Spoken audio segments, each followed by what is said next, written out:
had to recruit businesses that were expanding. It could be difficult. University of Maryland professor Evan Starr studies payment programs like these.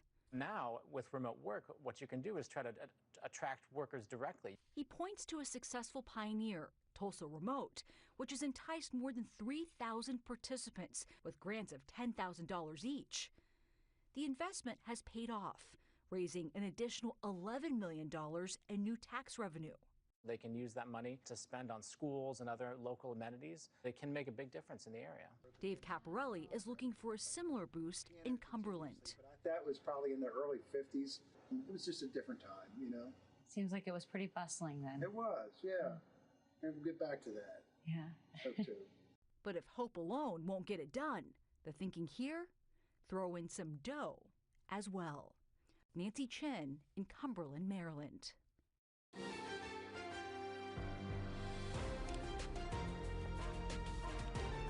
This is Kcal News Mornings. A disturbing scene in broad daylight. A driver mobbed and mercilessly beaten by dozens of teens. What led to the violence and will any of the attackers be identified? We'll have a live report. And a first of its kind in California, now all residents can shape our state's future. Make your voices heard in a digital town hall just launched by Governor Newsom. We'll show you how you can join in. And a brazen heist at a pet store. Two thieves plan out a shocking diversion. While one fakes a distraction, the other moves in on the target. We will break this one down for you. Plus a live look at LAX this morning. You see all that bright sunshine? I don't see much traffic. I don't think people want to get out of town. Looks good. I wouldn't want to leave right now. Right? Hope you're having a good morning watching Kcal News Mornings at 9. Today is Tuesday, February 25th. I'm Jamie Yukas. And I'm Amanda Starantino in for Rutabaga Shabazi this morning. Thanks so much for joining us. We have Paul Dano here and Kalina as well. Good morning to you guys. Good morning. Happy Tuesday. Happy Tuesday. How are you feeling? Is it a happy day? Tuesday? It is. Yeah. No, you and I were looking at each other in the makeup room a little sluggish. But this sunny morning. and 80 We're all about it. Yeah, I was going to say, it's all nice and sunny outside. We're We just all want to like- go have lunch on the patio. Go for hikes, all the Yeah. things. I need a nap. Your day. We all do. Hike, lunch. I'll just be outside. So no. Beach. Hey, Beach. hammock There we go. nap. What's There you go. That sounds Outside. nice, actually. I like by that. a There you pool. go. We've planned not only one day for you, we planned 4 days. So you're good through Friday. We now. got you. Let's take a live look outside and show you all of that sunshine we have in the Hollywood Hills. You're going to make a run for 80 today. You'll be well into the 80s tomorrow. You'll be well into the 80s on Thursday, and then we'll talk about the weekend later. 66 degrees currently in the Hollywood Hills. Low clouds are burning off in many locations. This is one of them. Long Beach, super cloudy just a few minutes ago, but we're beginning to see the cloud cover burn off and the blue sky emerge along the coast in Los Angeles County. It's getting warm out there. Well, Palm Springs, it's already 78. That's Palm Springs. The rest of us are now in the 60s. Some of you approaching 70 degrees. Simi Valley and Malibu, two of those spots. Pasadena, 66.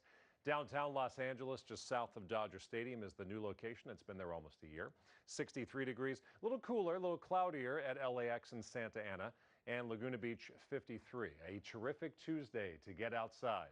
I know it's 3 days until the weekend, but if you have a chance to spend some time outdoors, I think you'll like it.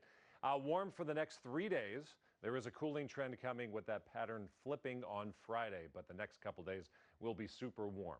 It's a very active pattern, but it's staying to our north. That is actually part of the reason why we will be so warm. Storms not making it here, but getting close, the warmth ahead of the storm, we get to enjoy that. Downtown Los Angeles, throughout the afternoon, you're looking at temperatures in the mid to upper 70s. I do think we'll hit 80 degrees for at least a few minutes, and a pretty mild evening as well, even with the sun down. Your temperature at 6 o'clock will be 67 degrees. Lots of 80s out there today. Inland Empire, 84.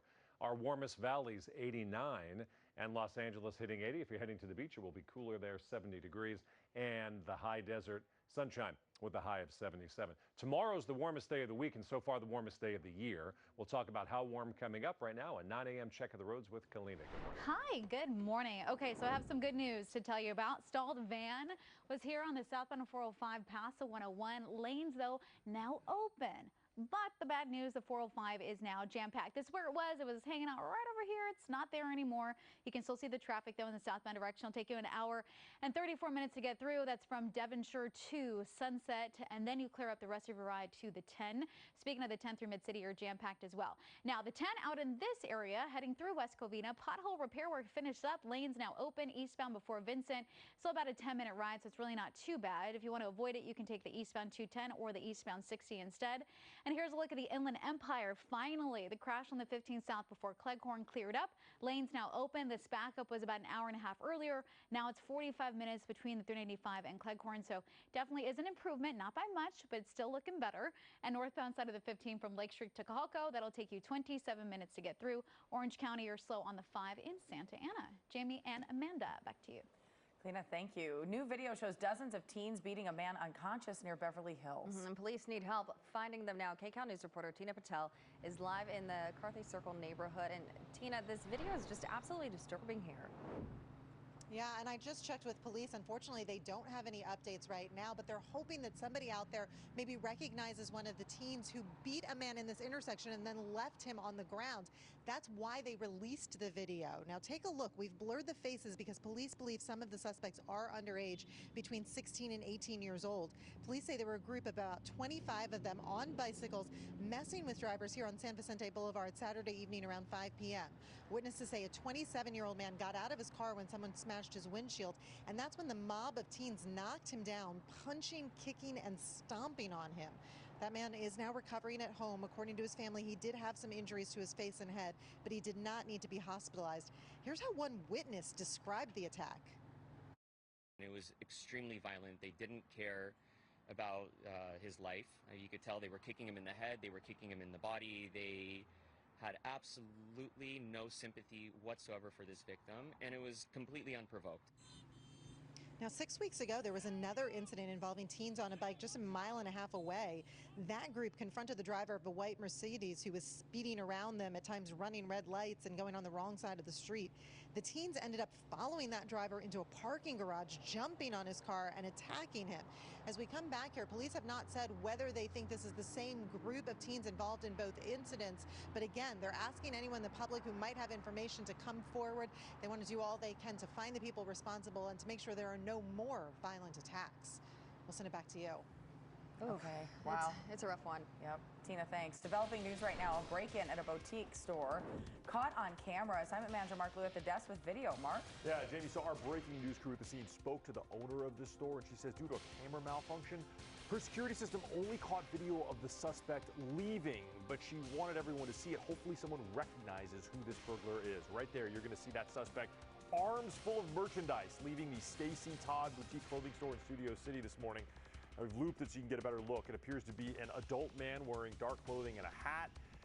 The owner of the store says that her shop is near Ventura and Coldwater. The suspect got away with more than $1,000 of merchandise from the business after burglarizing the place at about 2:40 this morning. And our breaking news crew shot video of this. Probably more than $1,000 in damage to the front glass windows of the store. That's how the burglar got in. You can see shattered glass both on the inside and outside of the business. The owner says she's going to have to fix all of this before she can reopen her store today. Right now, LAPD has taken a burglary report from that owner and says the burglary suspect is still out there somewhere on the loose right now. That is the very latest from the desk. Send it back to you.